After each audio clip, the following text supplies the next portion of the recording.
Hadis ke-31.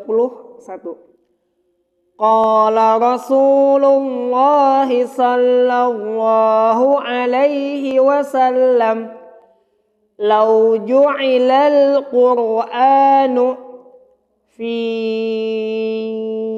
ihabin thumma ulqiya fin nari mahtaraqa."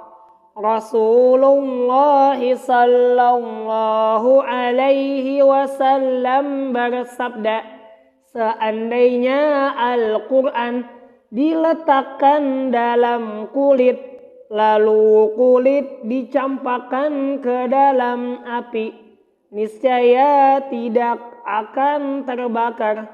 Hadis riwayat Ad-Darimi. Hadis ke-32. Qala Rasulullah sallallahu alaihi wasallam, "Man istama'a ila ayatin min kitabillahi azza wa jalla, kutiba lahu hasanatun mudha'afatun, wa man talaha kanat lahu nuran yawmal qiyamati." Rasulullah sallallahu alaihi wasallam bersabda, barang siapa mendengar satu ayat dari kitab Allah Azza wa Jalla, maka akan ditulis baginya satu kebaikan yang akan dilipat gandakan, dan barang siapa yang membacanya, maka baginya cahaya pada hari kiamat. Hadis riwayat Ahmad. Hadis ke-33. Qala Rasulullah sallallahu alaihi wasallam, la hasada illa fitnataini, rajulun atahu Allahul Qur'ana fahuwa yaqumu bihi ana al-laili wa ana an-nahari, wa rajulun atahu Allahu malan fahuwa yunfiquhu ana al-laili wa ana an-nahari. Rasulullah sallallahu alaihi wasallam bersabda, tidak boleh iri hati atau dengki kecuali kepada dua orang. Rasa iri terhadap orang yang diberi karunia pemahaman kandungan Al-Quran sehingga ia mengamalkannya siang dan malam, dan terhadap orang yang dikaruniai oleh Allah harta yang banyak sehingga ia menginfakkannya siang dan malam. Hadis riwayat Al-Bukhari dan Muslim. Hadis ke-34. Qala Rasulullah sallallahu alaihi wasallam, man qara'al Qur'ana faqad istarajan nubuwata baina jambaihi ghayra annahu la yuha ilaihi la yanbaghi li sahibil Qur'ani ay yahidda ma'aman hadda wa la yajhala ma'aman jahila wa fi jawfihi kalamullahi ta'ala. Rasulullah sallallahu alaihi wasallam bersabda, barang siapa membaca Al-Quran, maka ia menyimpan ilmu kenabian di antara tulang rusuknya. Hanya saja wahyu tidak diturunkan kepadanya. Tidak pantas bagi penghafal Al-Quran memarahi orang yang pemarah dan bertindak bodoh terhadap orang yang bodoh, sementara Al-Quran berada dalam dadanya. Hadis riwayat Al-Hakim. Hadis ke-35. Qala Rasulullah sallallahu alaihi wasallam, as-siyamu wal Qur'anu yashfa'ani lil abdi, yaqulu as-siyamu rabbi inni mana'tuhu at-ta'ama wasyahawati bin nahari fasabbi'ni fihi, wa yaqulul Qur'anu mana'tuhun nawma bil laili fayushaffa'ani. Rasulullah sallallahu alaihi wasallam bersabda, puasa dan Al-Quran akan memberi syafaat bagi hamba yang mengerjakannya. Puasa memohon, ya Allah, aku menghalanginya dari makan dan minum di siang hari, maka terimalah syafaatku ini untuknya. Al-Quran berkata, ya Allah, aku menghalanginya dari tidur pada malam hari, maka terimalah syafaatku ini untuknya. Akhirnya kedua syafaat itu diterima. Hadis riwayat Al-Hakim. Hadis ke-36. Qala Rasulullah sallallahu alaihi wasallam, ayuhibbu ahadukum idza raja'a ila ahlihi ay yajidda fihi thalatha khalifatin idhamin simanin. Qulna na'am.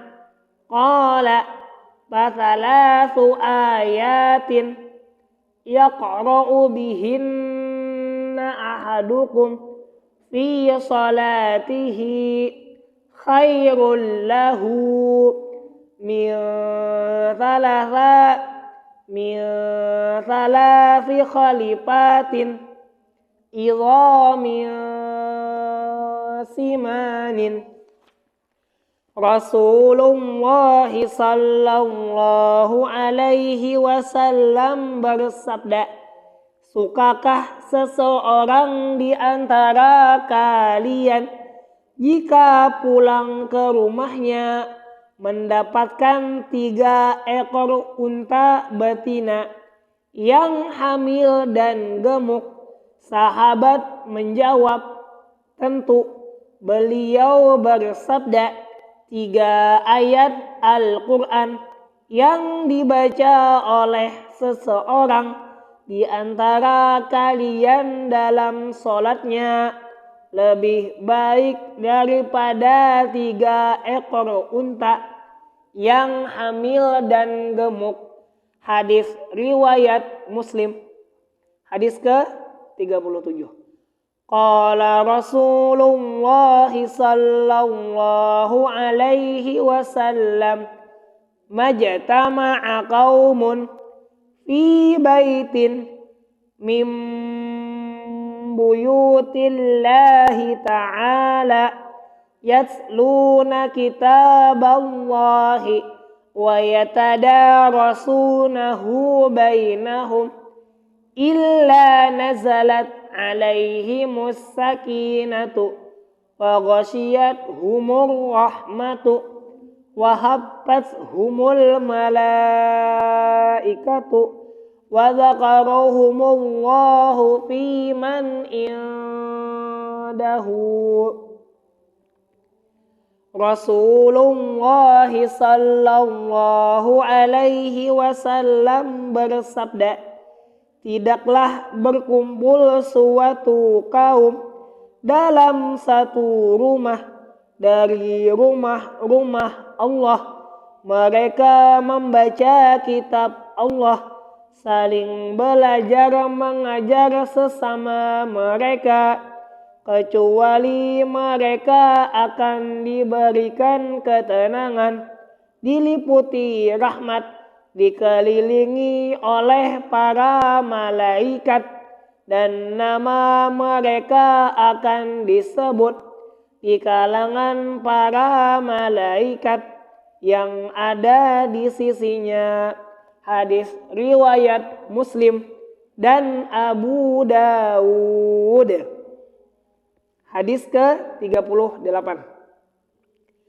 Qala Rasulullah sallallahu alaihi wasallam, man qara'a asyra ayatin fi lailatin kutiba lahu qintarun wal qintaru khairum minat dunya wa ma fiha fa idza kana yaumul qiyamati yaqulu rabbuka azza wa jalla iqra warqa likulli ayatin darajatan hatta yantahiya ila akhiri ayatin ma'ahu yaqulu rabbuka azza wa jalla lil abadi iqbid fayaqulul abadu biyadihi ya rabbu anta a'lamu fayaqulu bihadhil khulda wa bihadhihin na'ima. Rasulullah sallallahu alaihi wasallam bersabda, barang siapa membaca 10 ayat dalam satu malam, maka ditulis baginya satu kintor lebih baik dari dunia dan seluruh isinya. Maka pada hari kiamat Allah Azza wa Jalla berfirman, baca dan naiklah setiap satu ayat 1 derajat sampai berhenti pada ayat terakhir dibacanya.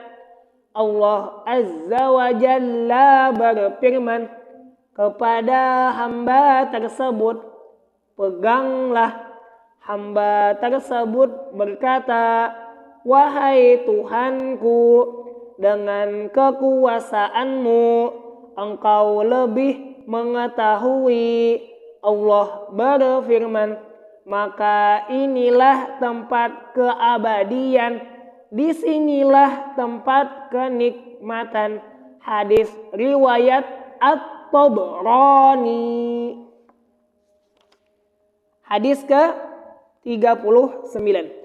Qala Rasulullah sallallahu alaihi wasallam, ta'allamul Qur'ana faqra'uhu wa aqri'uhu fa inna mathalal Qur'ani liman ta'allamahu faqara'ahu wa qama bihi kamathali jirabim mahsyuin miskay yapuhu birihihi kullu makanin wa mathalu man ta'allamahu fayarqudu wa huwa fi jawfihi kamathali jirabin uki'a ala miskin.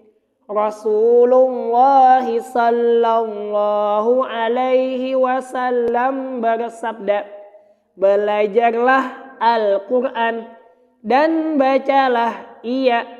Sesungguhnya perumpamaan Al-Quran bagi orang yang mempelajarinya lalu membacanya dalam tahajud adalah seperti sebuah kantong terbuka yang penuh dengan kasturi.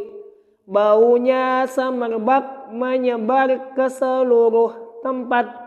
Perumpamaan orang yang belajar Al-Quran tetapi tidur sedang Al-Quran berada di hatinya adalah seperti kantong penuh kasturi yang tertutup. Hadis riwayat At-Tirmidzi dan Ibnu Majah.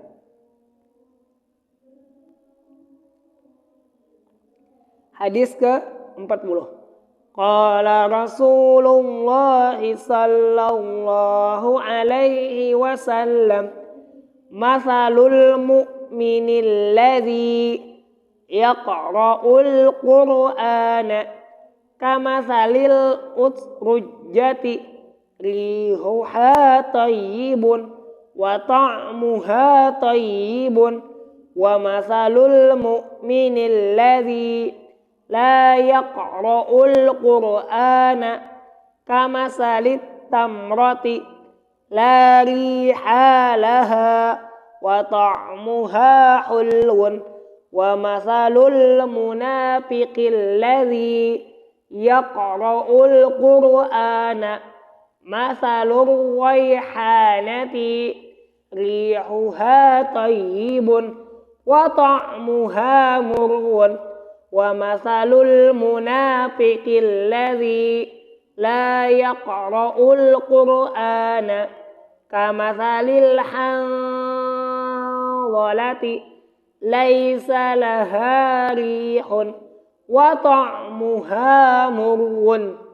Rasulullah sallallahu alaihi wasallam bersabda, perumpamaan seorang mukmin yang membaca Al-Quran seperti buah utrujah, aromanya sedap dan rasanya lezat. Perumpamaan seorang mukmin yang tidak membaca Al-Quran seperti buah kurma, tiada baunya tetapi manis. Perumpamaan seorang munafik yang membaca Al-Quran seperti buah raihanah, aromanya sedap tetapi rasanya pahit. Sedangkan perumpamaan seorang munafik yang tidak membaca Al-Quran seperti buah hanzalah, tidak berbau dan rasanya pahit. Hadis riwayat Abu Dawud. Shadaqallahul azim. Alhamdulillah, Ustaz sudah mencontohkan hadis ke-21 sampai ke-40. Mudah-mudahan anak-anakku sekalian bisa nanti mempelajarinya, bisa nanti menghafalnya dengan baik sesuai contoh yang sudah dicontohkan. Baik, terima kasih anak-anakku sekalian. Nanti dipelajari lagi di kelas masing-masing, insya Allah. Jadi kalau nadanya masih ada yang keliru, nanti akan dibetulkan oleh ustadzahnya masing-masing. Terima kasih. Salah hilaf mohon maaf dari ustadz. Wabillahi taufiq wal hidayah. Assalamualaikum warahmatullahi wabarakatuh.